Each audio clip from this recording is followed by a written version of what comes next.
The Yehudi Menuhin School in the south of England is also a place of privilege. Musically talented children from all over the world compete for a chance to come here to study.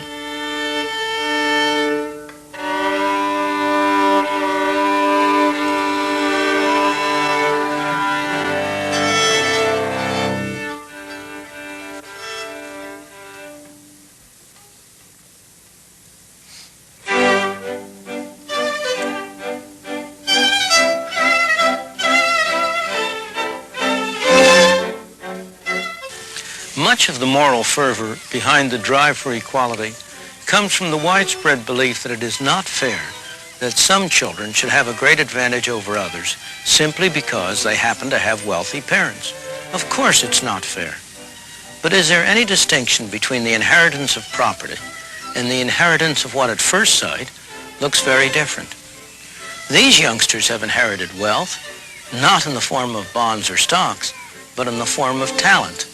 That 15-year-old is an accomplished cellist. His father is a distinguished violinist. It's no accident that most of the children at this school come from musical families. The inheritance of talents is no different from an ethical point of view from the inheritance of other forms of property, of bonds, of stocks, of houses, or of factories. Yet many people resent the one, but not the other.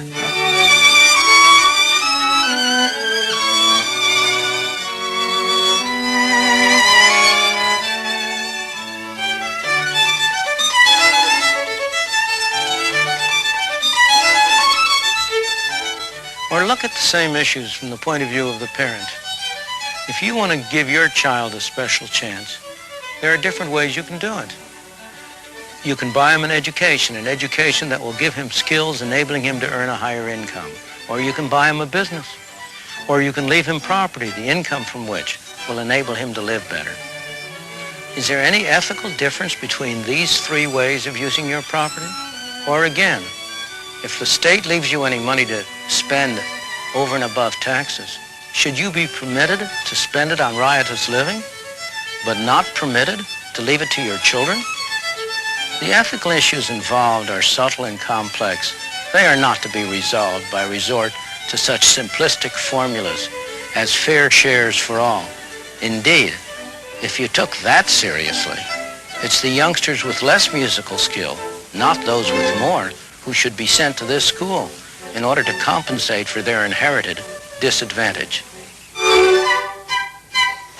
Just now, but the question is, those processes may indeed reduce freedom greatly. I would go beyond the question of equality and put it more generally, that any process to ascribe any status to any group of people, equality, inferiority, superiority, must necessarily reduce freedom, because whatever the government wishes to ascribe to any group, whatever place, to use the phrase that was very common in the South, that blacks should have their place, whatever place the government is going to assign to people, that place will not coincide, that place will not coincide either with what all those people are doing or with how others perceive all those people, because there's too much diversity among human beings. To maintain any system of ascribed status from the top is going to mean reducing people's freedom across the spectrum. That's the point. People have an ascribed status. It isn't as if government, by its intervention, creates it. People are born into this world in a given sector of a society, and many, many of them are born at the bottom of the society. The argument about equality of results was an argument that was linked to equality of opportunity. People recognized that unless there was a degree of equality in a degree of enough food, enough security, access to education, unless these things were available to all children, then equality of opportunity was merely a mockery. That's why equality of results became an issue, and it became an issue for black people in the United States, and they expressed their concern, no, whatever the opinion You expressed polls, it, damn it, look. No, they did not. They did not. They expressed, Francis, finish it and then reply. They expressed their will by their extraordinary participation in a protest movement that began in the late 1950s and didn't end until the 1960s. Intellectuals were not in that protest movement. You want me to answer or do you want to keep on? In that protest. You want me to answer? I finished. Good.